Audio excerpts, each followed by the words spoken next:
Start recording. Hello, good afternoon. We are Group 8 and I am the group leader, Pradeep, and Muhammad Ali, Daniel Laporongo, John Pietro, Raheem Robinson.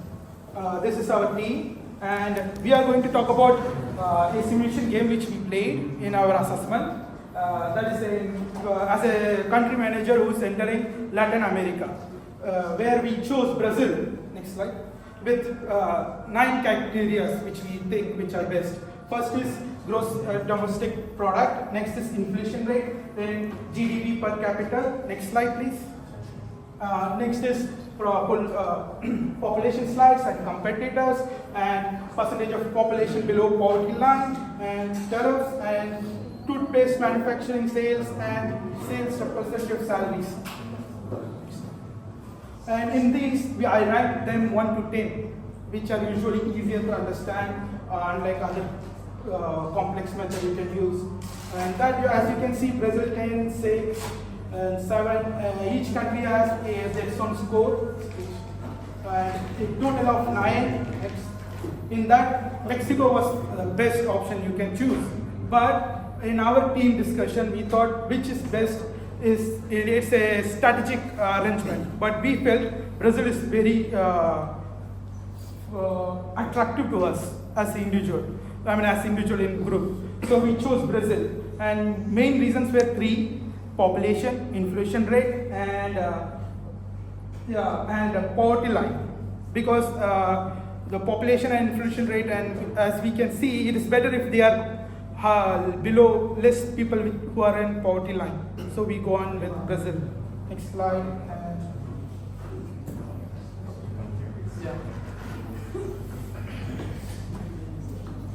So now we move on to the initial marketing strategy.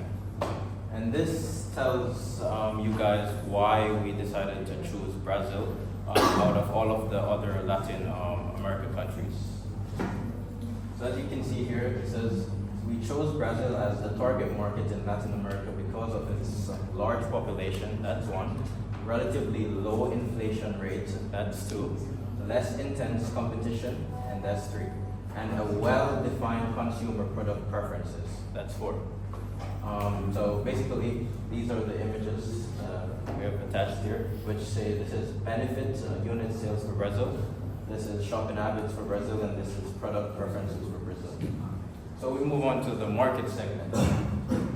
Our group started by investigating the Brazilian market by looking at the 4 main elements, our consumer segments, and the unit sales, highlighting that economy and healthy toothpaste segments were showing rapid growth, outpacing the previously dominant economy segment. After realizing this, we focused on both healthy and economy. But we gave more focus on, this was an error actually, so we gave more focus on healthy products because the unit sales was the highest and was increasing. This investigation of the Brazil market also indicated a shift in consumer priorities towards specialized and value-added products. Moving on to shopping habits and preferences. Our group explored the shopping habits of our target market as well as consumer product preferences. We decided to focus mainly on hypermarket and traditional channels because we saw that these had more customers. Based on the image, you can see there's more percentage for traditional and hypermarkets. So yeah, we decided to focus on traditional and hypermarkets because it had the highest percentage of shoppers. Showing that hypermarkets are the dominant channel for all groups, but especially popular among younger consumers and families. Traditional stores are favored by older shoppers and online sales remain minor. This data informs distribution and promotional strategies. Okay, so we move on to our SKUs and price and initial strategy. And this image shows the SKUs for the last year, which is the 9th year, because we stopped at the 9th year. We didn't continue to the 10th. All right, so SKU selection approach. The data highlights that medium and large sizes tube in both economy and health categories have the highest unit sales. So we activated these specific SKUs to match consumer demand. For each SKUs, we also followed local preferences by focusing on tube delivery and paste texture options, since these formats dominate unit sales. Moving on to pricing strategy, rationale. We set MSRP and allowed promotions comparable to leading brands to maintain competitiveness while ensuring margins. For example, economy, medium, and large SKUs were priced at 8.55 and 9.55 units, which matches proven market benchmarks and perceived value. Allowance percentages were kept at 11.9% for economy SKUs, reflecting common promotional practices to win a retail space and drive trial purchase while controlling cost. So summary, what we did, instead of reading all of this was our summary. The summary is activated medium and large SKUs for top selling formulas, which is economy and healthy. Use tube delivery and paste textures to mirror consumer preferences in Brazil. Set MSRP to align with most successful market players, ensuring broad accessibility. Apply competitive allowance rates to fuel initial uptake without eroding profitability. This approach uses SKU sales data and market norms to reduce risk and minimize early success in Brazil's highly competitive toothpaste segment. Okay, so we move on to our distribution and promotion strategy. Okay, so this shows distribution detail for Brazil, and it gives explanation. Our group studied the coverage and sales shares of each channel. We saw that hypermarkets had the widest retail reach, followed by traditional and self-serve stores. Based on this, we prioritized direct sales efforts in those channels. This strategy helps our group ensure product availability where consumers shop most and build strong relationship with key retailers. Moving on to our channel sales for Brazil. Our group analyzed the sales trends in Brazil and noticed that hypermarkets have become the leading channel while traditional stores were declining. That's why we focused our distribution on hypermarkets, but also decided to maintain our presence in traditional outlets. This approach helps us capture the biggest growth segments while ensuring we reach all types of consumers. Moving to distribution of sales force in Brazil. So to support our distribution and promotion plans, our group allocated most of our sales force to hypermarkets with additional resources in traditional and wholesale channels. We did this so our team could negotiate for better shelf space, manage relationships, and quickly address opportunities or challenges. This makes our promotional campaigns more effective and strengthens our market position for the start. Okay. Moving to promotion in Brazil. When allocating a promotional budget, our group decided to invest the most in channels with the greatest sales value, like hypermarkets and traditional stores. We did this by maximizing our return on investment, putting promotions where our products are most likely to be bought, by offering discounts and special deals.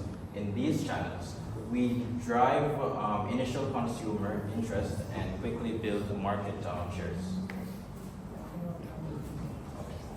All right, so we move to production initial strategy. And what this talks about is, it says our group looked at import tariffs across Latin America to understand production costs in different countries.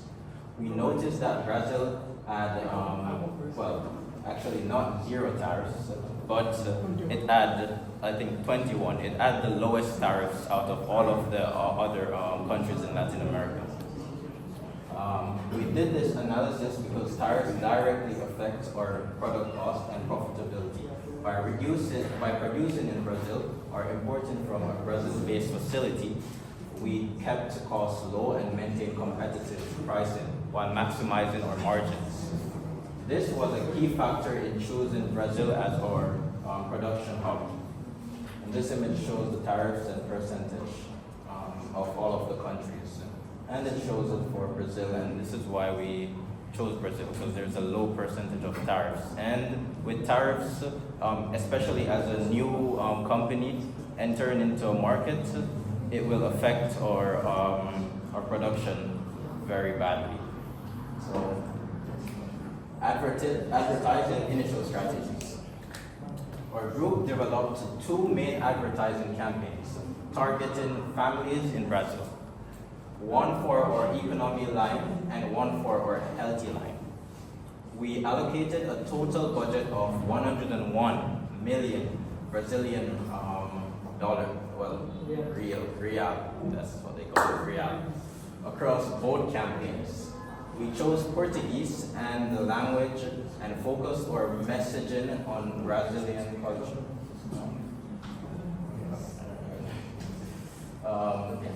We chose Portuguese as the language and focused our messaging on Brazil culture and values. We did this because families represent our primary target audience in Brazil. And by creating separate campaigns for each product benefit, we can speak directly to what matters most to them, whether it's affordability or health benefits. So now we will be discussing how we approach each year during our simulation. So in the first year, we introduced medium and large products, one for healthy and one for the economy. We also chose traditional, hypermarket, and wholesale for our distribution. Alongside, we also increased our advertising, promotional, and sales force budget. And at the end of the year, we had a BEI of 66, as you can see. Next. In year 2, we shifted from pure market and aggression to a more balanced growth with profitability approach while continuing to build our massive scale. We dramatically raised consumer prices on all active taste SKUs and reduced trade allowances slightly to significantly improve gross margin and start recovering contributions. At the end of the year, we reached a BEI of 76.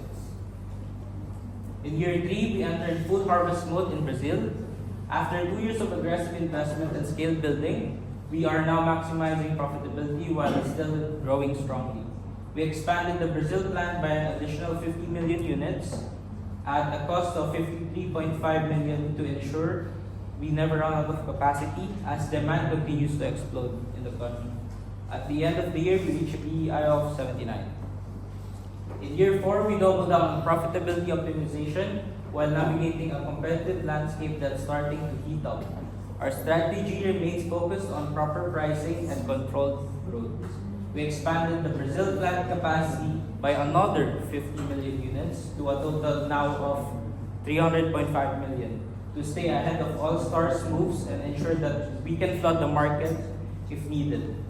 Production hit 135.5 million units at rock bottom price of 0.49 Brazilian real per unit cost. And at the end of year 4, we got a BEI of 79 still. And in year 5, we executed the long-awaited premiumization pivot. After 4 years of building an unbreakable foundation, we finally unleashed the full power of our brand by raising the paste prices aggressively while maintaining massive marketing support. We raised paste MSRP significantly and large and held allowances tied at 12.6 to 12.8%. And consumers happily paid the premium and driving the record revenue per unit. Because of this, we got a BEI of 80. So by year 6, we already fully executed the plan. So by having the lowest costs for local manufacturing and also gradually increasing our pricing. So we have successfully transformed Brazil from a high volume, low margin market into one of the highest margin, highest priced toothpaste markets on the planet while still growing volume double digits. And we reached an all-time high BI of 83. So we already reached our maximum pricing power. Did you make this slide? Okay, so we still maintain we still maintain a BI of 83 while still gradually increasing our pricing, not aggressively.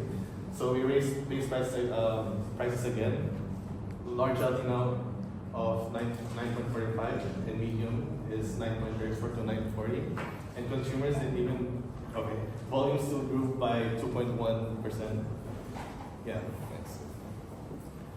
So this year, our competitors already have the aggressive pricing, but we still keep it minimum, gradually increasing. But we still maintain a BI of 83. So by year 9, Brazil is the most profitable, most dominant, and most efficient toothpaste market. 9 straight years of price increases, 9 straight years of volume growth, 9 straight years of margin expansion, and 9 straight years of declining markets. Brazil plan running at only around 64% capacity, and yeah, that's it. Thank you. So it's now 3 strategic moves. We have only successful strategic moves. We keep 4 basic SKUs for all 9 years: healthy, economy, medium, large, healthy, and large. Okay. We didn't add or remove any product. We just kept it throughout all 9 years. By the 9th year, we sold 191.5 million units total.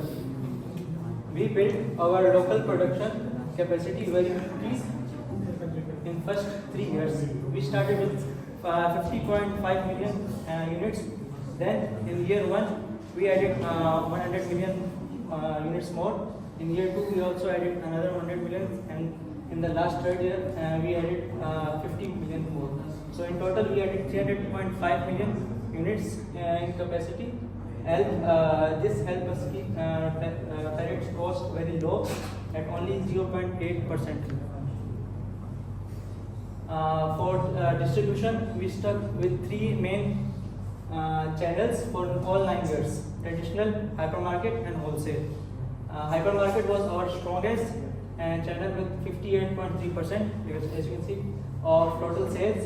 We had 160 salespeople total across 3 channels: 130 for hypermarket, 10 for traditional, and 20 in wholesale. You can see also in this graph also. We follow a smart pricing strategy. We watch the competitors and carefully we saw them and compete in their pricing, and we go little behind or at a normal amount of price with them. So we started with 7.75 reals to in the last year 8.95 Brazilian real, and in the health section we put 8.55 to the last year 9.90 Brazilian real. Also, we started with 12% allowance from the started year, and in the last year we just shrink down a little bit, only by 1%. Next slide. We created 2 advertisements campaign from the start year to the last, but we just updated the sections. There was only 2: economy and healthy. Our total ad spending was 101.6 million Brazilian real over 9 years. Okay, and we looked at the competition in each segment and put more budgets where the competition was. This really worked. Our brand equity index grew from 60 in 1 year and 83 by last year, and our share of mind reached 87 in the 9th. From the start year, it was 25. Next. way too much plant production in 3 years, and we didn't look our units sold in total years. So we built way too much production capacity too early. We created 200 million in just 3 years. But by the year 9, we only sold 190 back. 190 million, okay? That means we have 190 million units unused. It was available and sitting there, just we didn't use it. We should have been more careful about the build capacity slowly. We should have more careful about the build and capacity slowly based on the actual demand. We gave up. We also make one more channel, but it was only for the 1 year. We make self-service channel for 1 year, and we see the growth. It was not that much, 9.2, but it was a growth. So we add that on the year 3, and we deleted that in year 4. And our beneficial position score stayed very low at 63. While we got perfect scoring on creative experience, executive and pricing position, both 100 and 100. Our benefit position was only 63. This means customer didn't see strong functional benefit in our products. We should have invested more time in product improvement and research and development. We didn't focus on most profitable product. When we looked at the data, our best product was healthy medium. But we did all SKUs equally. We should have pushed this high margin product harder through advertising and sales report. Last one. Alright, so okay. So we left the company in a huge profit margin. It was not in a loss as we started. And each year it was a growth. In year 3 and year 4 there was a little fall. But after that it was always going up. And as you can see, we sold mostly 4 SKUs, but we still dominated the market. We had around 30 or 40% of market share. And with these 4 SKUs were always dominant. Where the competitor had whitening, which was closely dominating, but it was having too much competition. There were 4 international brands who were competing on whitening, while in economy and health, which we were dominating, no one tried to enter it because we had a good advertisement plan and a good profit margin for it. And next slide. And if you see, like, go next slide. Yeah. If you see, we didn't enter any new markets. We only entered Brazil because we wanted to dominate the one market. After the year 6 or year 7, when we dominated, we saw that we are already selling to other countries and they were having a good revenues. So in future, what we have to do is choose Argentina or Chile, where we can open a new plant, not for production, just for the transport of the goods, where we can channel in goods from Brazil. So we can have more sales in other countries. And we would like to introduce more goods. Next slide, last slide. Yeah. So what we learned is the international market is not as we can see. Even with 4 SKUs, we can dominate a market. And we dominated Brazil market, and we didn't. We had a good growth margin too. But what we could have done is we could have had more SKUs. We could have added whitening because we are dominating the market, and we could have added more plantation advertisement for our SKUs. We could have decreased the allowance, and we could have increased the we could have increased the promotion budgets and sales channels. Where at the end of the year you can see self-serving was highest. Coming to the highest, while traditional was going down. We could have invested more sales force on that. That's all. Okay, thank you so much. Now,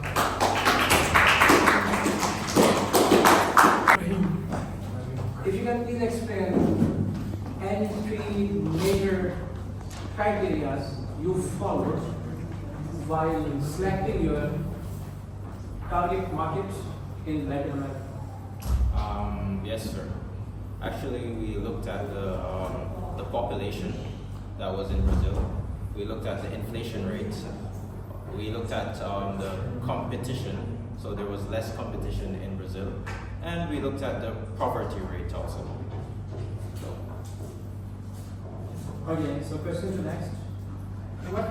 what major strategic moves you have taken to make your company the most successful company that you are? So basically, we analyze like the market share, and then we use that to plan our advertisement, our pricing, but not to the point where it's like it's too aggressive enough that it might lower our DI. So we just maintain that strategy. Okay, what do you think that how you left your company positioned for the future? I feel like. Next question to next. Oh, okay. Ali, To you. we get in very good position from the year 6 till 9. We get a BUI score of 83.